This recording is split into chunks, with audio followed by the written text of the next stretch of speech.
The allegations Meghan has made are simply not true. Her account does not reflect what actually happened, and it has led the public to a deeply misleading impression. That version of events has no basis in... Meghan believed that one fragile connection to the monarchy had survived every interview, accusation, family rupture, and Atlantic crossing.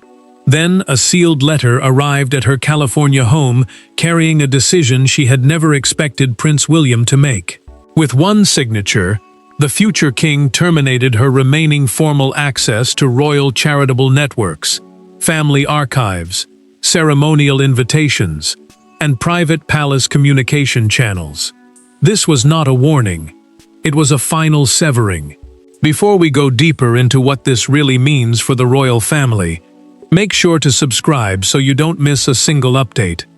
Meghan had not served as a working royal for years, but several narrow connections had remained. Selected family correspondence still reached her household.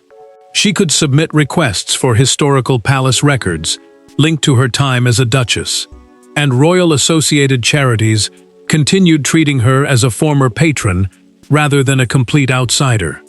Those privileges offered little practical power, yet they carried enormous emotional meaning. They suggested that one door remained unlocked. William's formal directive destroyed that belief. The directive, a written order requiring palace staff to carry out a specific decision, ended Meghan's access to royal communication channels, charitable administrators, archival requests, and future ceremonial consideration. It also warned that no exception could be granted without the prince's personal authorization. Meghan opened the cream envelope at the kitchen table, while Harry stood across from her. She read the first paragraph twice, lowered the page, and asked quietly, "He has removed everything?"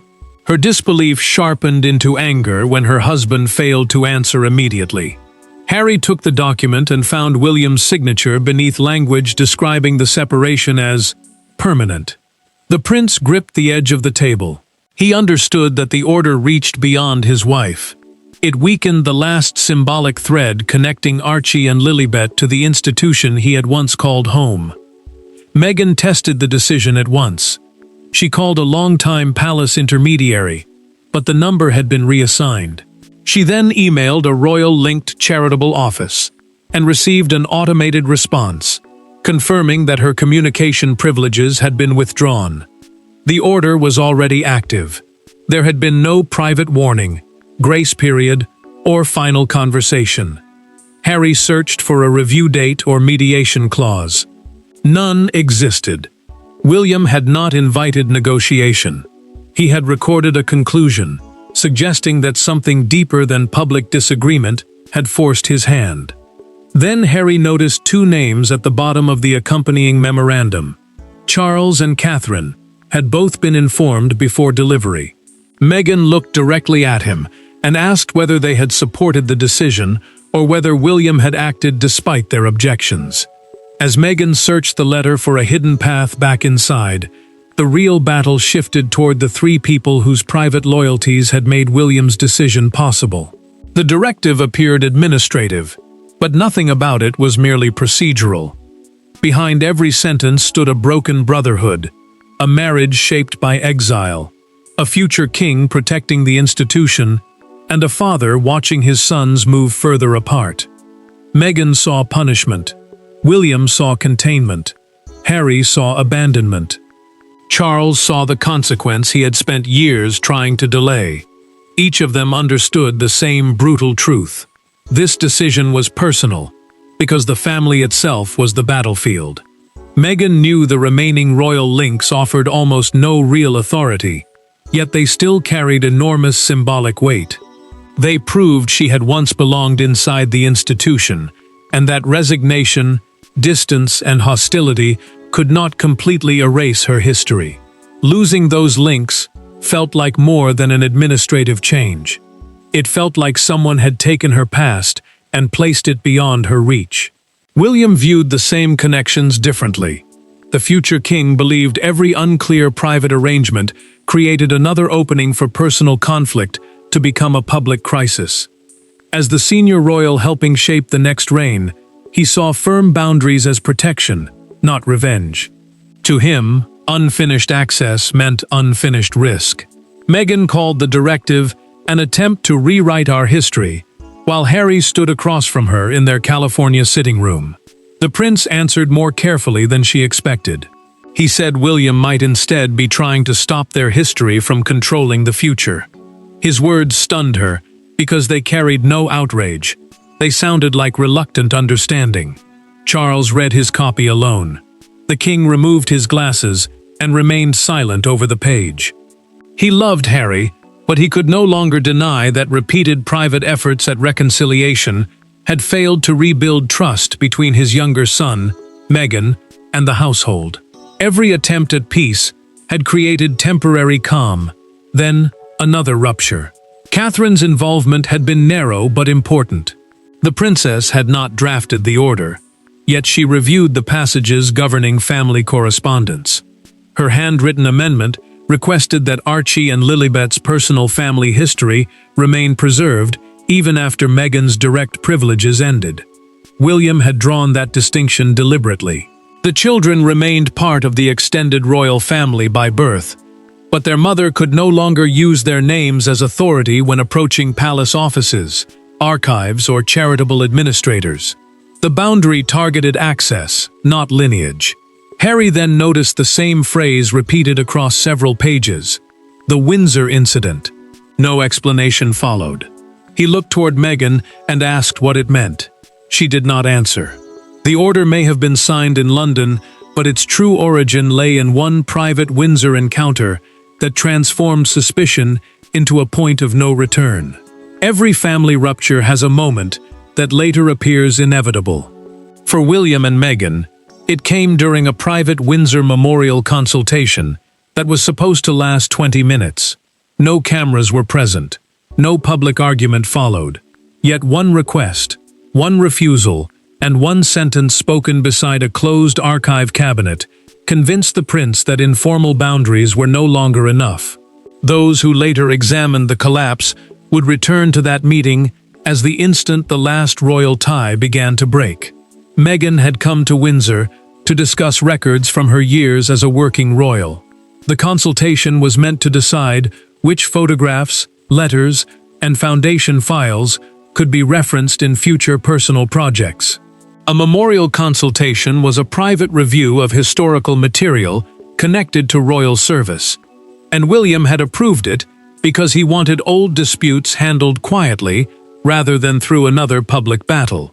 The prince set one clear condition: no unpublished family correspondence, confidential staff memoranda, or private medical information could leave the archive. Meghan initially accepted the rule. Then she requested copies of letters exchanged between herself, Charles, and palace officials after her wedding. The archivist refused. Meghan turned to William and asked whether the family feared her possessing evidence of how she had been treated. He answered that private letters were not weapons to be carried into public conflict. She pushed back her chair and replied, "Then perhaps the family should have behaved as though they might one day be read." The sentence changed the room. William's expression hardened, and the archivist stopped taking notes. What had begun as a records discussion had become a direct warning about future exposure. After Meghan left, a staff member discovered that a digital transcription application had been active on a device beside her notebook. The application was software capable of converting spoken conversation into written text. No confidential document was proven to have been copied, yet the possibility was enough. William concluded that informal trust had collapsed. Harry did not know every detail. Meghan told him the Windsor meeting had become tense, but she did not initially mention the active transcription tool. When William later sent his brother a private written warning, Harry believed the concern had been exaggerated to justify tighter control. William said little after that. He returned to the archive room alone, closed the cabinet himself, and instructed his private secretary to review every remaining privilege attached to Meghan's name. The decision had not yet been signed, but its purpose was already clear. The Windsor door closed quietly, but the confrontation it created could no longer remain hidden behind lawyers, aides, or carefully worded correspondence. William could have allowed the directive to speak for him. Harry could have answered through lawyers. Instead, the brothers met privately in a room where childhood loyalty and adult resentment collided without protection. There were no aids to soften the language, and no cameras to reward restraint. One brother demanded that his wife be treated with dignity. The other insisted that dignity did not include permanent access to an institution she had repeatedly challenged. Neither man entered prepared to surrender. Harry had requested the meeting within hours of receiving the order. William agreed on one condition. They would meet alone inside a secure royal residence, with no representatives, recording devices, or prepared statements. A secure royal residence meant a protected property where confidential family matters could be discussed without outside access. The arrangement stripped both men of every shield except memory. Harry entered determined to suspend the directive. William came prepared to defend it as a decision about future governance, meaning the rules and boundaries used to protect the monarchy's work. He made clear before they began that emotional pressure would not change the outcome. Harry placed the letter on the table. "Did you need to humiliate her to protect yourself?" William remained standing. "I needed to protect the family from another arrangement, built entirely on trust that no longer exists." The words opened years of resentment. Harry accused his brother of using institutional power to win a personal dispute. William answered that Harry repeatedly demanded private loyalty, while allowing private experiences to become public ammunition. The younger prince stood so abruptly that his chair struck the floor behind him. Harry said Meghan had been treated as guilty before being heard. William revealed that she had been offered another path months earlier. A confidential boundary agreement would have preserved selected family correspondence and limited charitable contact. But it required written approval before royal-linked materials appeared in commercial projects. Meghan rejected it. The revelation stopped Harry. He had known discussions occurred, but not how much access had been offered. William then admitted that Charles had asked him to delay the cutoff twice. The future king had obeyed because their father still hoped another private arrangement might survive. The Windsor incident ended that hope. After the transcription application was discovered, postponement no longer looked compassionate. It looked dangerous. Harry walked toward the door, then turned. He asked whether a private apology from Meghan would restore the lost ties. William's answer came without anger. Forgiveness was personal, he said. Access was institutional. An apology could address pain, but it could not rebuild safeguards already proven too weak. Harry entered believing that one conversation might reverse the punishment. But William was about to show him why even an apology could no longer restore what had been removed. William's refusal was not rooted only in anger. Behind it stood a transfer of responsibility that had been unfolding in silence. The future king was already being asked to protect the monarchy he would one day inherit, and unresolved disputes surrounding Harry and Meghan had become more than family grievances. They affected archives, foundations, palace staff, and the credibility of royal boundaries. The decision was harsh, because William believed weakness now would become chaos later. Charles had gradually handed more long-term planning to his eldest son, especially in matters involving charitable foundations, private records, staff protection, and institutional continuity. Institutional continuity meant preserving the monarchy's work, rules, and authority through changes of reign. William's directive therefore reflected power he was already exercising behind closed doors, not authority seized in a sudden act of revenge. The remaining ties created constant uncertainty. Palace employees did not always know whether Meghan could request documents, contact royal-linked organizations, or refer to possible ceremonial participation. Each question triggered another private negotiation. William wanted one enforceable standard instead of a chain of exceptions that changed according to pressure. Charles read the final draft at his desk and circled the word permanent. The king paused, then told William that permanence was dangerous language between relatives. The prince answered that uncertainty had become more dangerous. Every unfinished arrangement, he argued, invited another dispute over what had been promised, implied, or quietly allowed. William did not leave that meeting untouched. He remained alone afterward and studied an old photograph of himself and Harry as boys. The future king turned it face down before signing the implementation page. The gesture revealed what his voice would not. Protecting the institution had required him to wound the brother he had once believed would always stand beside him. The directive also contained a hidden annex protecting former royal employees.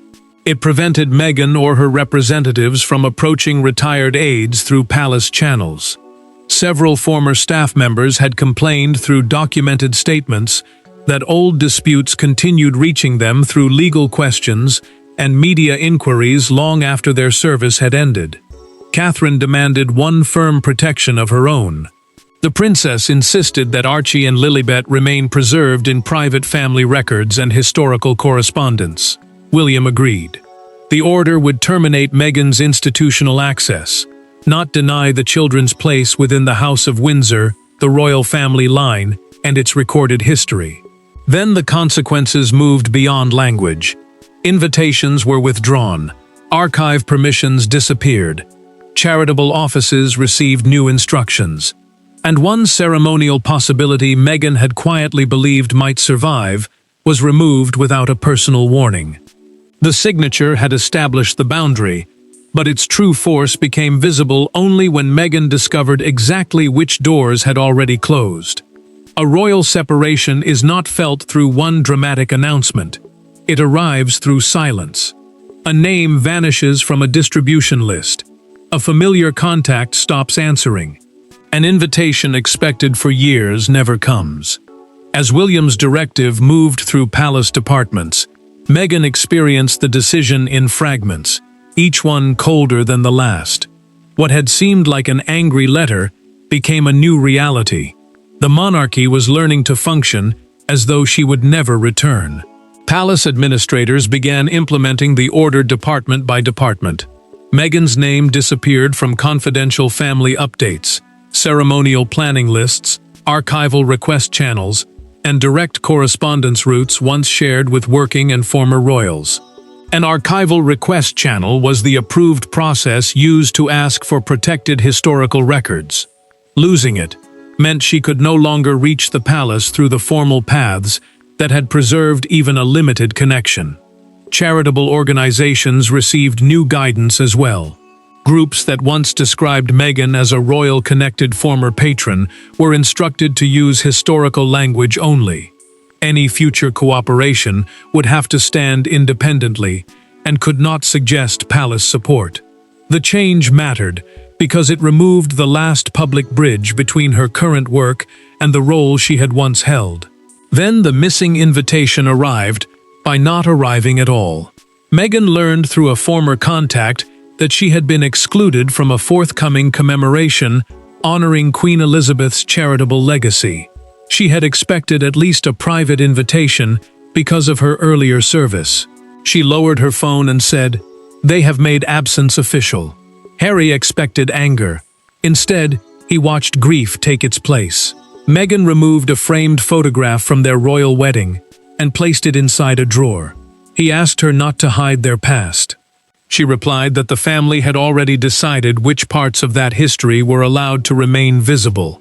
One personal message survived the institutional silence. Catherine wrote directly to Harry, acknowledging the pain caused by the order's implementation. The princess did not challenge William's decision, but she promised that Archie and Lilibet would never be treated as strangers within private family memory. Advisors soon offered Meghan 3 responses: a televised interview, a legal challenge, or a detailed public statement. She rejected all of them. The refusal surprised Harry because silence had never seemed like her chosen weapon. She explained that reacting immediately would let William define her next move. That evening, Meghan asked her husband to meet without lawyers or advisors. For the first time, she was not deciding how to answer the palace. She was deciding whether she still wanted anything from it. The public expected retaliation, But the story turned in a private room, where Meghan and Harry finally confronted what continued attachment to the monarchy was costing them. For years, every royal conflict had produced another statement, another interview, another attempt to correct the record. This time, Meghan did something unexpected. She closed the door, dismissed the advisors, and sat across from Harry with no strategy between them.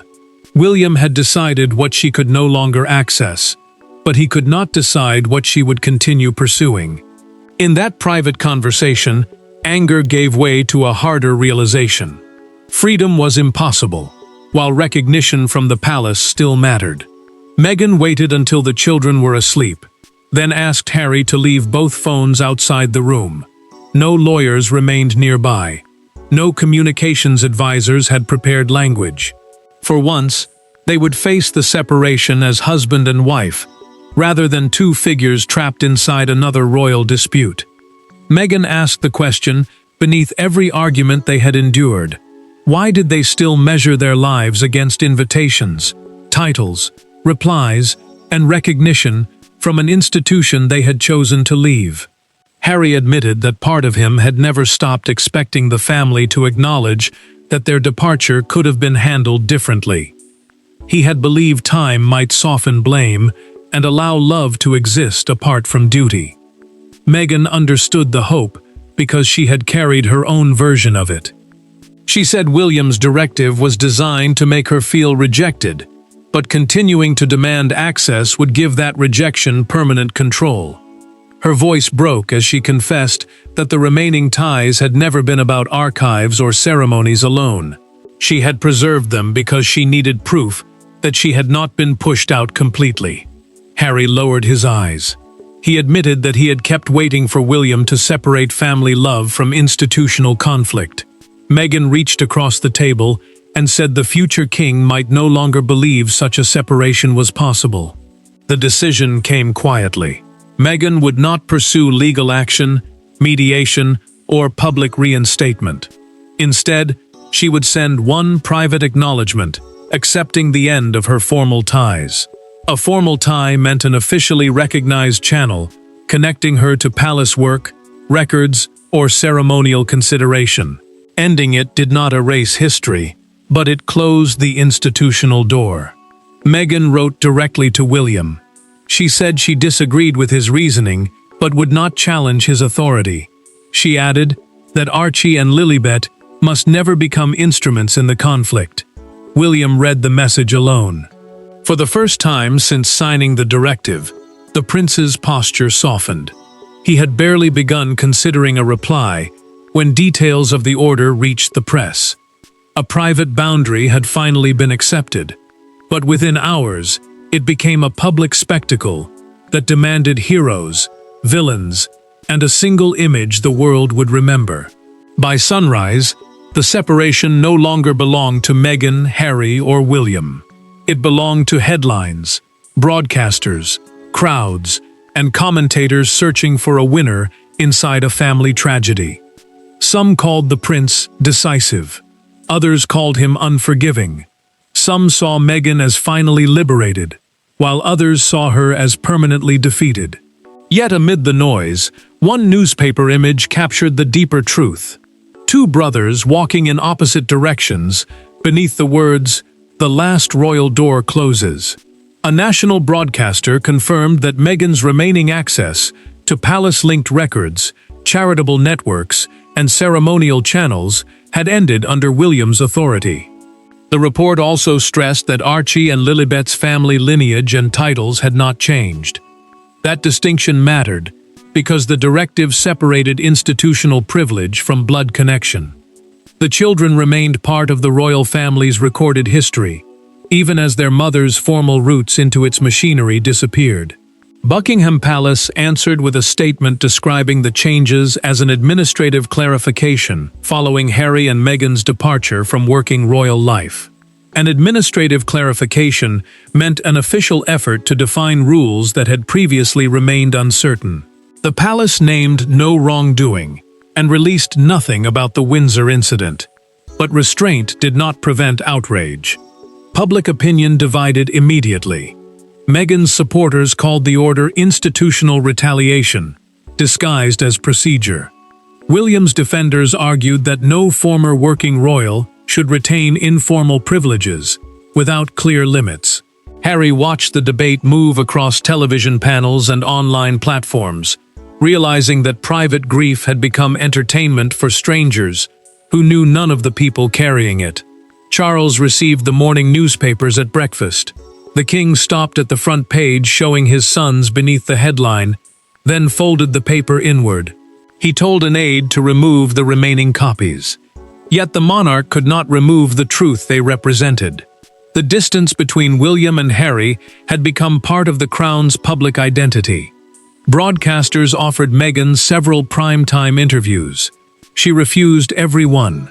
Instead, she released a single documented statement through her communications office. "Our family will move forward without seeking permission to belong to our own lives." Her silence around the details denied the media the retaliation it expected. William responded privately. The future king sent an acknowledgement through Harry, thanking Meghan for protecting the children from further conflict. He confirmed that personal family communication could continue through his brother, but her institutional access would not return. The noise slowly weakened because neither side fed it. There was no fresh interview, no palace counterattack, and no legal spectacle. What remained was loss without triumph. When the headlines faded and the palace gates grew quiet again, the final meaning of William's decision emerged not through victory, but through the price every member of the family had accepted. William's order ended Meghan's last institutional relationship with the monarchy. But the deeper conclusion was not written in the directive. It appeared in what followed. She did not fight to return. Harry did not demand another negotiation. The prince did not reopen the door, and Charles did not overrule his heir. For the first time, the family stopped pretending that reconciliation required restored roles, privileges, or palace access. The separation became painful, permanent, and finally honest. William left the directive unchanged. Meghan's access to royal-linked charities, private archive channels, ceremonial planning, and direct palace correspondence remained permanently closed. Those institutional ties were official routes into royal work and records, and their removal meant that no future misunderstanding could be treated as an invitation. The boundary was complete. Catherine protected one distinction that mattered deeply. Archie and Lilibet remained preserved within private family records and historical documents. The children would not be treated as extensions of the conflict between adults, and their place in the family's history would not depend upon Meghan's access. Weeks later, Meghan returned the royal wedding photograph to its place. She no longer saw it as proof of an unfinished claim. It belonged to a chapter that had ended, but still remained part of her life. She told Harry that hiding the picture had allowed William's decision to control how she remembered her own past. Harry accepted a different loss. He wrote his brother a private note, acknowledging that they might never agree about Meghan, or the events surrounding their departure. He added that he no longer expected family love to create institutional restoration. The prince was not surrendering his wife's dignity. He was releasing the belief that brotherhood could restore a world that no longer existed. William kept the note inside his desk. The future king still believed the order had been necessary, but he understood its cost. Authority had given him the power to close the door. It could not erase the grief waiting behind it. Charles finally stopped trying to force the past into the present. The king spoke separately with both sons and asked for no staged reunion. He recognized that repeated attempts at ceremonial peace had only reopened wounds. Meghan lost her final royal access, but she also stopped waiting for acceptance. William secured control, yet accepted estrangement. Harry released the family he remembered and protected the one he had built. The last royal door did close, but when Meghan stopped standing outside it, William's decision ceased to be her defeat. It became the final boundary that allowed two divided branches of one family to walk forward separately, carrying their history without allowing it to control their future. Thanks for watching. Please don't forget to like and subscribe, and we will see you in next one.